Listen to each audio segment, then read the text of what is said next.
stick close and we'll work with it. So, Okay. so you can come down, I guess, and Carol, you want to just Oh, so you're good? huh? I think so. I'll just work on the sound. Just be close. So, Okay. let me switch it over to.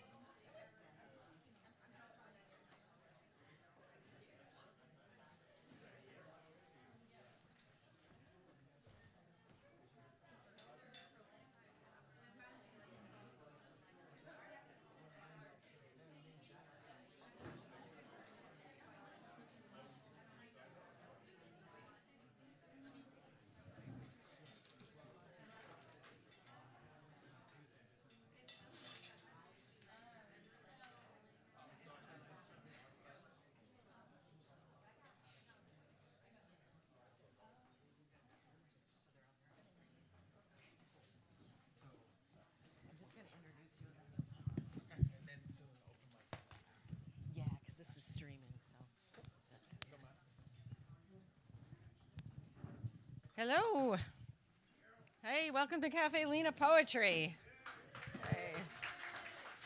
Put this here.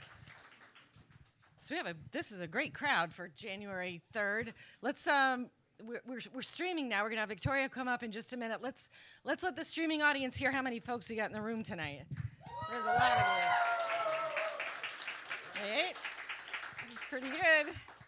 So we're gonna have Victoria come up and read, and I'll give you a little introduction, and then after that we'll have a couple open mic people, and we'll take a break.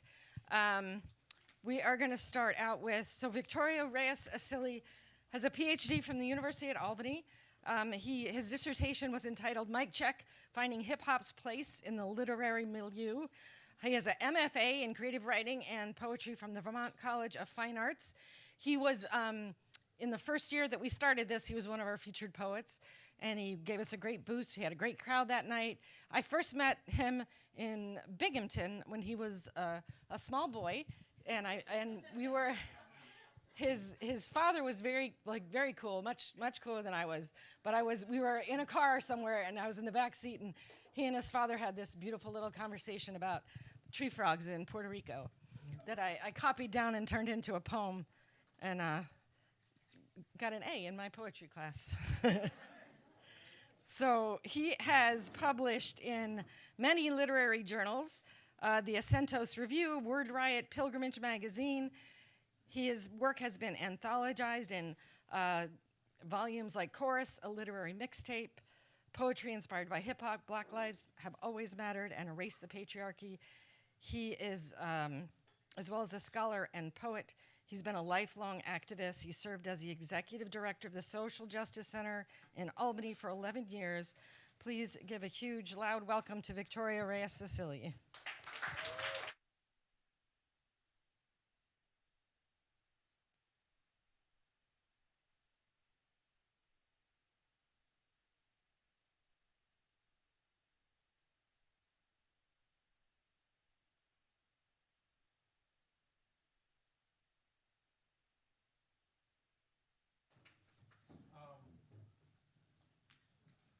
Cool. Talk amongst yourselves for 10 seconds.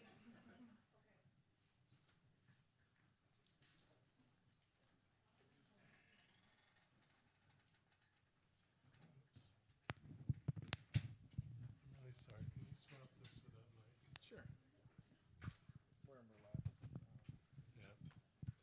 Vibes here. Just put it on the ground.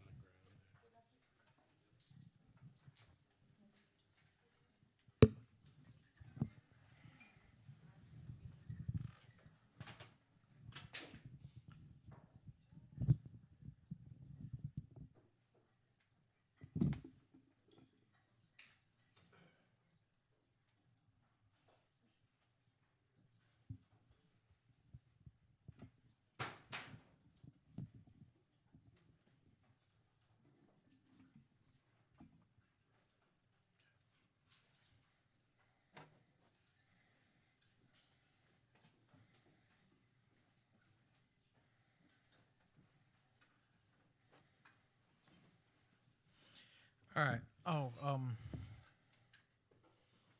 I can't see anybody, so. Good to see you all. My mom's here, though. I know she's there. I saw her as I was walking in. Say hi to my mom, everyone. About how long we got, Carol? 20 minutes. Okay, cool. All right, so I'm going to spend the first chunk of this reading reading from a verse novel I wrote. And then I'll end with some poems that are like inspired by hip hop, which is the next collection that I'm working on. So I'll talk a little bit about each before they go. First, though, I would like to thank Carol Grazer for bringing me here.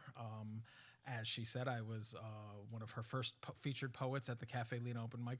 When was that? When did we start? I know we just had the anniversary, but I already forgot. I can't believe it, 20 years ago, right? So great to be back here. I was honored to be here for the anniversary, and I used to perform here in a band many years ago, so it's great to be back, this legendary venue and place.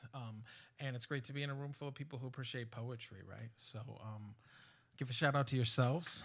Yeah. All right, so this first piece is, well, I'm just gonna read a bunch of pieces from this. It's a novel in verse, so I didn't know that there was such a thing as a novel in verse. I thought of it as an epic poem, which, you know, it's the same thing, really. But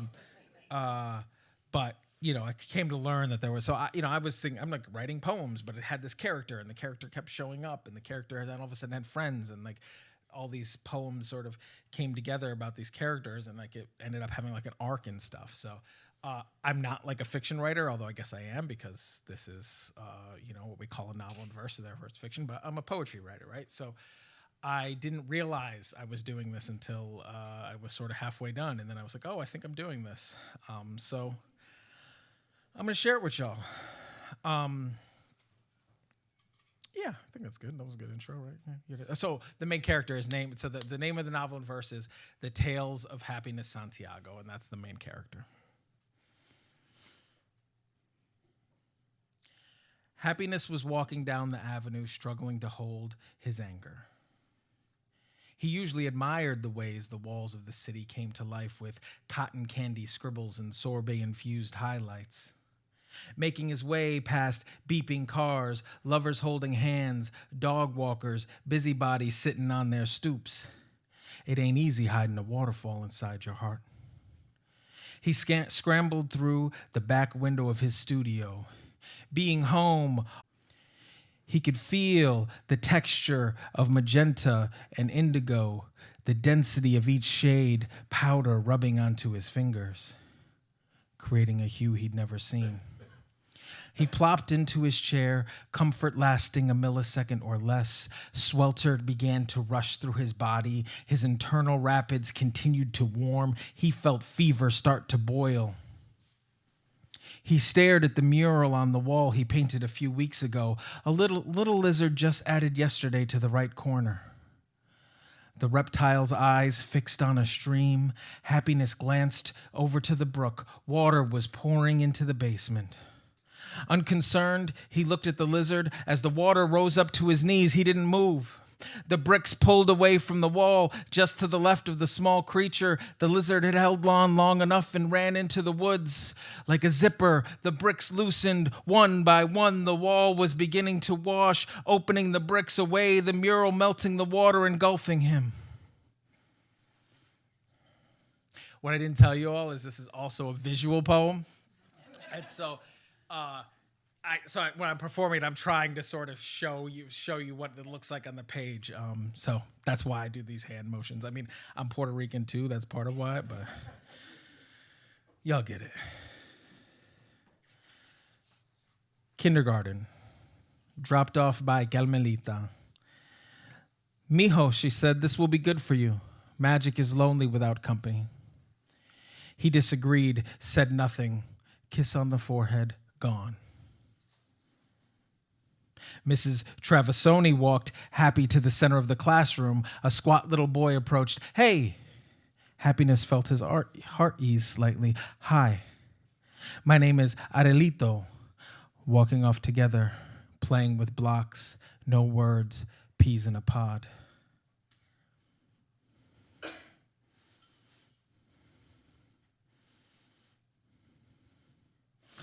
The other students began to gather around them in the schoolyard. Happiness pointed out the brightness, various shades, yellow, blue, green. One student, he's so pretty. Another, we should put him in a jar. Happiness, no! The colors will dull, no glistening, no shining, only disruption. All of the kids confused. Sinagua made his way to the center of the circle. The biggest kid in class spent the morning challenging kid after kid. He looked around the circle, fixed eyes on Happiness, lifted clamshell sneaker, crushed the grasshopper. Pause, then grounded into the blacktop with focused proficiency. Aurelito contemplated intervening but looked away.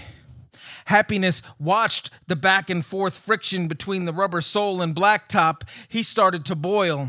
1 second divided in 3. The first third confusion, the next third shock, the final third anguish. Happiness spun his eyes from Sinagua's cuffed up sneaker, up cuffed jeans, bright red embroidered letters, past broad smile, eyes reflecting back at Happiness, and then Happiness paused for a final second before reaching back and slapping Sinagua so hard he fell to the ground. Tears, screaming, Mrs. Travisoni rushes over, Sinagua pointing to Happiness. He, catch breath, swallow tear, breathe out. Hit, catch breath, swallow tear, breathe out. Me, catch breath, swallow tear, breathe out. Mrs. Travisoni's furious as she looks at Happiness in his guilty eyes. Aurelito chimes in, you started it! Hearing Aurelito, Mrs. Travisoni scans the area and sees a tiny blue-green wing barely sticking up from the ground.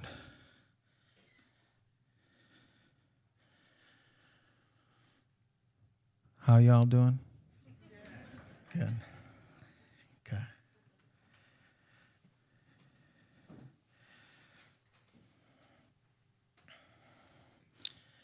All right, we will do a couple more from this. Sorry, I'm looking for, I should have this queued up. Okay, here we go. He locked up the pigeon coop and climbed over to his favorite perch on the adjacent building. Peeling paint from his fingers, he thought about his conversation with his old friend, how he fell apart, surprised to be still now. His legs straddled the parapet as he looked up to the stars, counting them, accustomed from his younger years, as he began to focus on one, as was also his custom. Staring intently, bringing into focus, letting it drop out, only to bring it back again. He imagined spinning the object like a globe, sketching a picture of its opposite surface on his brain that correlated to the visible side. The star was pulsating, but this was really his heartbeat. Ba-boom, distracting his perception. Thinking about Carmelita, wondering how she was doing, wondering if she could recover, thoughts simmering, picturing the color and texture of her vomit, the consistency of the bile and the dexterity of her stomach lining, trying to coerce his vision into an image of recovery. He felt the urge to curse this occupation in her gut, but he could feel tension from the applied force. Then he let go. His eyes started to focus, started to lose focus. The stars gathered and began to fluidly move, all comet-like, yet imperfect. They painted swirls, glittery silver, ghost white, cobalt blue. Dizzy, he feared that he might slide off the worn side of the parapet, even though he knew the exact composition of every brick brushing against his legs. He slid off onto the roof, his back pulled into the rubbery tar beneath him, eyes focused upwards. The swirl started to turn. A clear image, a horse, a rider. The stallion picked up each beat in 4 beat measures, its gait methodical yet silky smooth. Boom, boom, bap, bap, boom, boom, bap, bap. The sweat building up below the rider's hairline, a countryside wet and lush, banana trees framing the rider's path. He suddenly heard a waterfall and rode straight for it, the same 4 beats in faster succession. Boom, boom, bap, bap, boom, boom, bap, bap. As the speed increased, he implored the steed to go even faster. Boom, boom, bap, bap, boom, boom, bap, bap. As they came alongside the water, he gently patted the horse on the right side of its neck without slowing down, kicked up his right leg, and in one motion was airborne, floating to a soft landing at the water's edge. He dove in the shallow pool and drank the bright blue. All right. All right, let's get to this one. So you've met Happiness, you've met Adelito, and you've met Sinagua. What you may have also picked up is that these happen in different time periods, right? Non-sequentially. So you have these childhood kindergarten scenes, and then you have these adult scenes. So I say that all that to say that we're coming up onto another one.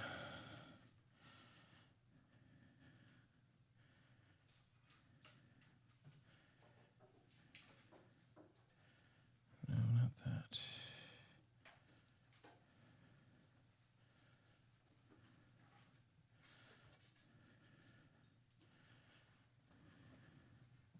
So I lied. I said one more, but 2 more. This one's short, though.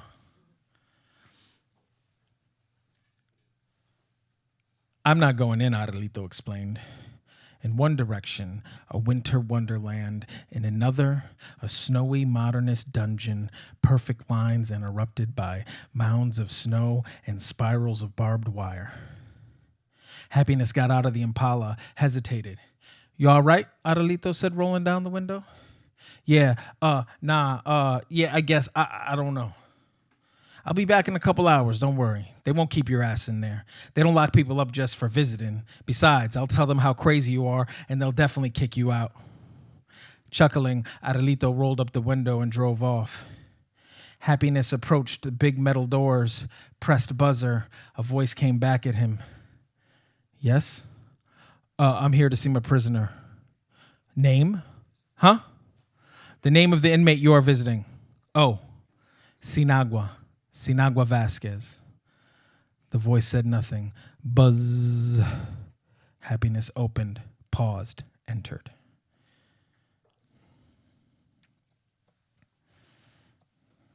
Okay, I meant it this time. Last one from this section of this group of poems.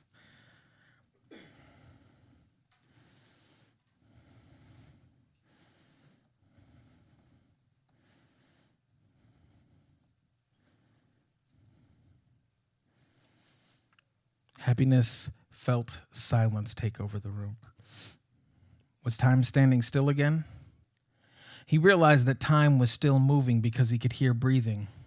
He looked over to see the entire room staring at a lonely dragonfly, weaving its way around the visiting room, an inexact flight path, passing vending machines, hovering in front of video camera, over towards Happiness, through the rectangular opening, follow Sinagua's tattoos, and then a sharp right-hand turn, finally resting on a cold metal bar just below a fire alarm.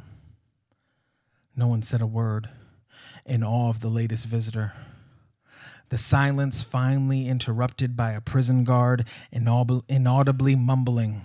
Moving towards the dragonfly, he raised his billy club. No, Sinagua screamed, leave him be! Smirk, pause. The guard raised his stick and assassinated the dragonfly with impressive efficiency. Sinagua lunged towards the guard, who stood a safe distance away as Sinagua was cuffed to his seating area.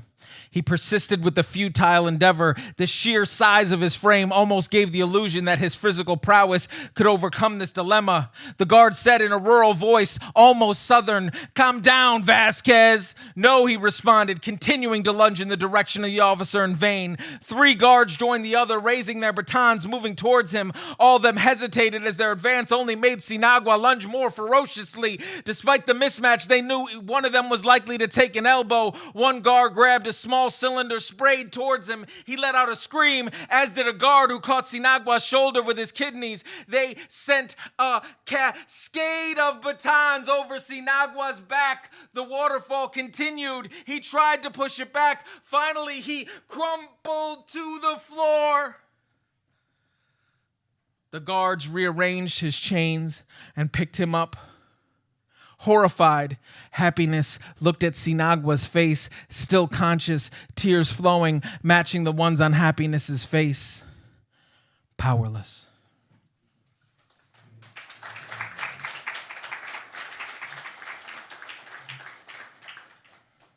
Okay. Slicks.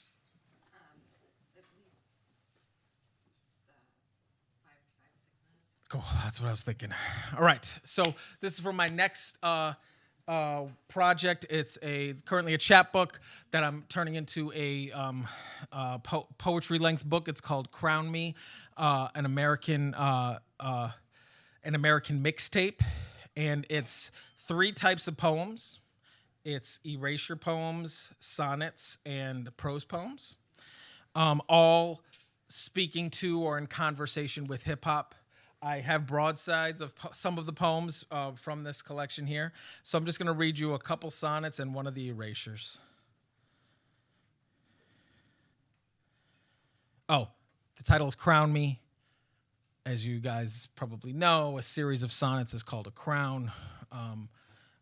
So this is a part of a crown of sonnets, but they're also, I guess there's probably some poetry nerds, so I can actually discuss this. But they're also not told sequentially, which makes them more like a serial poem as opposed to your traditional crown, which is, of course, sequential. Anyway. Sonnet number 2. Check. Mic check. 1, 2, 1, 2. Check. Clear throat.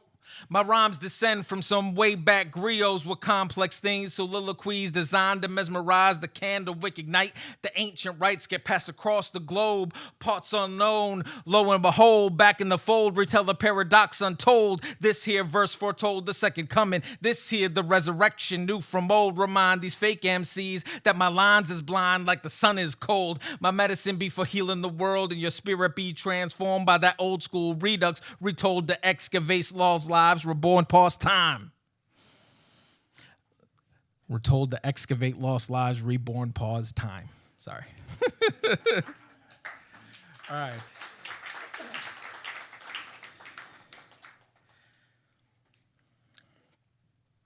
Okay. This one is an erasure. This poem did originally appear in anthology called Erase the Patriarchy. This erasure poem, for those who don't know, I shouldn't assume everyone's a poetry nerd.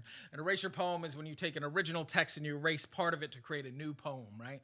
And so this one is based on the song Planet Rock by Africa Bambaataa. And it's called 1981 after Africa Bambaataa. The reason why it's named after him, well, obviously it's his text, but also he was accused very seriously of sexual assault and molestation. And his song, Planet Rock, is one of the most foundational hip-hop tracks ever invented. So this attempts to grapple with the sonic intensity of it and also the reality of his actions. All right, one more nerd thing. It's also contrapuntal, so it can be read this way, horizontally or vertically. I'm going to read it vertically. Get funky? Zulu Nation, get funky? taste the funk, get on down. Bambaata's funky. Chase your dreams up out your body, socialize your soul. It's a dream. Come play, you scream. We know House of Funk, head for disco. The DJ takes you poof. Get bump, rock, rock, don't stop. Rock, rock, don't stop. Emphasize ego, people say live. Shucks. Nah, play is free. Be you, be rock, rock, don't stop. Rock, rock, don't stop. You're hot. Nature's children on Mother Earth. Our rock, time has come, and you got soul. Are you ready? Hump, bump, get bump, let's go. Twist and turn, body slide, you got body. Bounce, pounce, rock it, don't stop it, don't stop. Ticking, talking around the clock, keep rocking and shocking, don't stop it. Crowd repeats, hit me, crowd repeats, powwow, crowd repeats, force. You rock it. It's the century. Such a melody. Our world, a land of master jam. Chase your dreams up out your body. Socialize your soul. It's a dream. Rock it. Crowd repeats. Shock it. Crowd repeats. Everybody say crowd repeats. Planet Rock. Crowd repeats. The Shore Shock. Crowd repeats. Planet Rock. Crowd repeats. The Shore Shock. Crowd repeats. Twist and turn your body. You got body. Bounce, pounce. Hit me. Taste the funk. Just hit me. Bambaataa so funky. Rate the message, boys. Get on it. Feel the groove, you know. Be cool. Boogie down. Go down low to the ground. Everybody don't stop it. Don't stop. Don't stop it. Crowd repeats.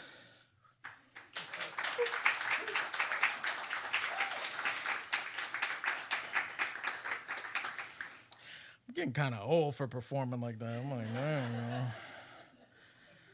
you know. Okay, this is sonnet number 1, and then we'll call it a performance for me. Oh, all right, last thing. This one is written in trochaic meter and has a shout out to Wu-Tang Clan and Edgar Allan Poe, because if you think about it, cash rules everything around me is written in the same exact meter as Once Upon a Midnight Dreary. So if you ever listen to the song, you can just perform Once Upon a Midnight Dreary over the track. It fits perfectly. Cash rules everything around me. Fucking trochies. Dollar bill due, cold cash, full blast. Gotta get it so bad money. Sweet delectable honey, gotta feed my seeds, please. Won't you help me tight squeeze in a bind? Got alkali mixed rhymes like gold from stone. Shit's rough, it's drone on drone. So bone cold all alone. And I remember windy streets talk, hungry walks, feet beat the pavement, bleak December afternoon. Stop, roll back, clears throat, sales pitch. I got special sets of rhymes, get 5 for $99. Since cop an extra set for 1 month's rent. Got that, clears throat, 1 2 1 2, mic check. Thank you all.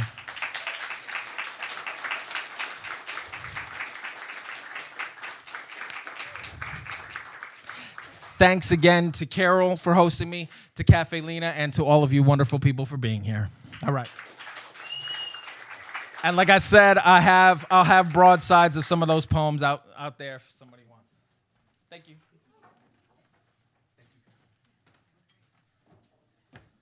All right, one more time for